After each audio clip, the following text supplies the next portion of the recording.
بسم اللہ الحمد للہ والصلاة والسلام علی رسول اللہ السلام علیکم ورحمۃ اللہ وبرکاتہ۔ معراج نبوی واقع معراج ایک بہت عجیب نبوی معجزہ ہے۔ حقائق کی روشنی میں قسط نمبر 7۔ اس سے پہلی والی قسط میں احقر نے 14 نقطے عرض کیے تھے۔ اب 14 نقطوں پر احقر اپنی طالب علمانہ گزارشات آپ کی خدمت میں ترتیب کے ساتھ آپ کو سناتا ہے۔ نمبر 1، راحت اور عذاب کی یہ مثالی صورتیں جو حضور صلی اللہ علیہ وسلم کو دکھلائی گئیں عالم برزخ کی ہیں۔ اس طرح چند گناہوں اور چند نیکیوں کی مثالی صورتیں دکھلائی گئیں جو لنریہ من آیاتنا کی تفصیل ہے، یعنی اس سفر معراج سے اپنے محبوب بندے کو اپنی قدرت کی چند نشانیاں دکھلانا بھی مقصود ہے۔ یا ایسا ہی ہے جیسا کہ حدیث نبوی میں آیا ہے کہ موت کو مینڈھے کی شکل میں لایا جائے گا، پھر اس کو ذبح کیا جائے گا۔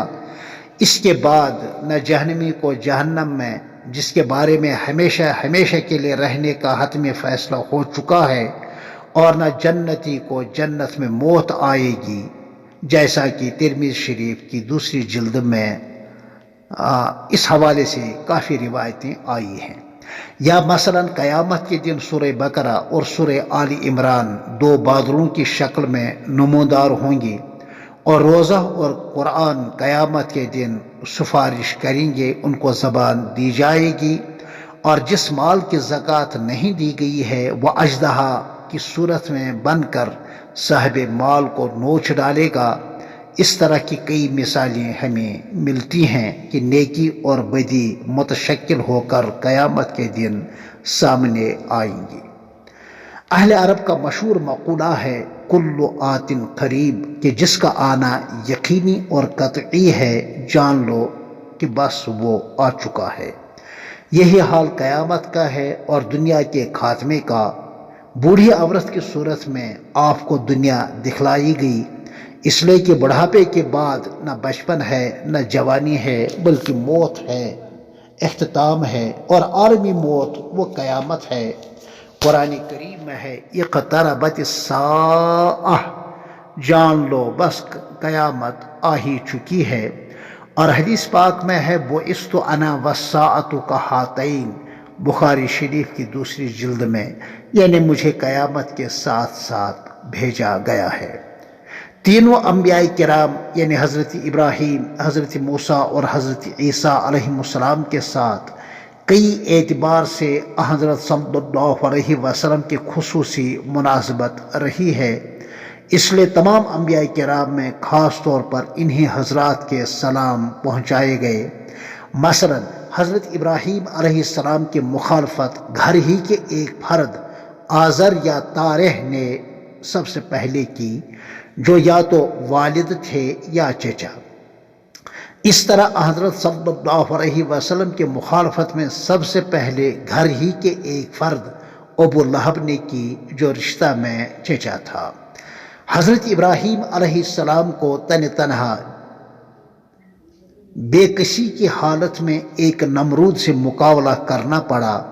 حضرت صلی اللہ علیہ وسلم کو اس قسم کے بہت سارے نمرودیوں کے ساتھ اس حال میں نبرد آزمائی کرنی پڑی۔ حضرت ابراہیم علیہ السلام نے تعمیر کعبہ شریف کے وقت ایک دعا مانگی تھی۔ اس دعا پر حضرت اسماعیل علیہ السلام نے آمین کہی تھی۔ اس دعائے مقبول کا حاصل حضور صلی اللہ علیہ وسلم کی ذات والا صفات تھی، جیسا کہ حدیث شریف میں ہے انا دعوت ابی ابراہیم بحوالہ جلالین شریف۔ حضرت موسیٰ علیہ السلام کو فرعون زمانہ سے سابقہ پڑا، تو حضور صلی اللہ علیہ وسلم کو بھی اس امت کے فرعون یعنی ابو جہل سے واسطہ پڑا تھا۔ حضرت موسیٰ علیہ السلام پر نازل شدہ تورات میں حضرت صلی اللہ علیہ وسلم کے آنے کی بشارت دی گئی، جس کی تصدیق بڑے بڑے یہودی علماء مثلا حضرت عبداللہ بن سلام نے کی تھی رضی اللہ تعالی عنہ، حتیٰ کہ ورقہ بن نوفل نے بھی کی تھی، جو شرک سے تائب ہو کر عیسائی بن گئے تھے، جن کا تذکرہ بخاری شریف کی پہلی جلد اور پہلے حصے اور شروع کے صفحات میں تفصیل کے ساتھ آ چکا ہے۔ اور حضرت عیسیٰ علیہ السلام نے اپنی قوم کو حضرت صلی اللہ علیہ وسلم کے تشریف آوری احمد کے نام سے دی تھی، جس کو قرآن کریم نے نقل کیا، وَمُبَشِّرًا بِرَسُولٍ يَأْتِي مِن بَعْدِ اسْمُهُ احمد، سورہ صف پارہ 28۔ سیدہ حضرت بی بی آمنہ نے آپ کا نام احمد رکھا تھا اور جناب عبد المطلب نے محمد۔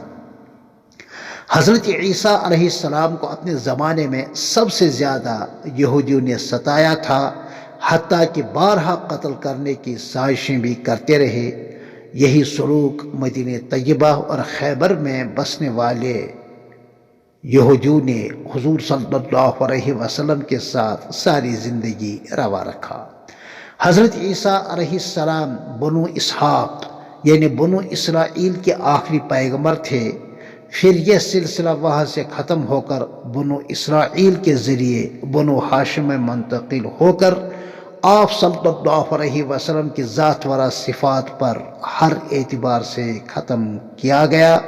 چنانچہ خود ہی ارشاد فرمایا تھا، انا اقرب الناس بعیسی ابن مریم لیس بینی و بینہ نبی، بخاری شریف جلد نمبر 1، کہ حضرت عیسیٰ اور میرے درمیان کہیں کوئی نبی نہیں آیا ہے میرے سوا۔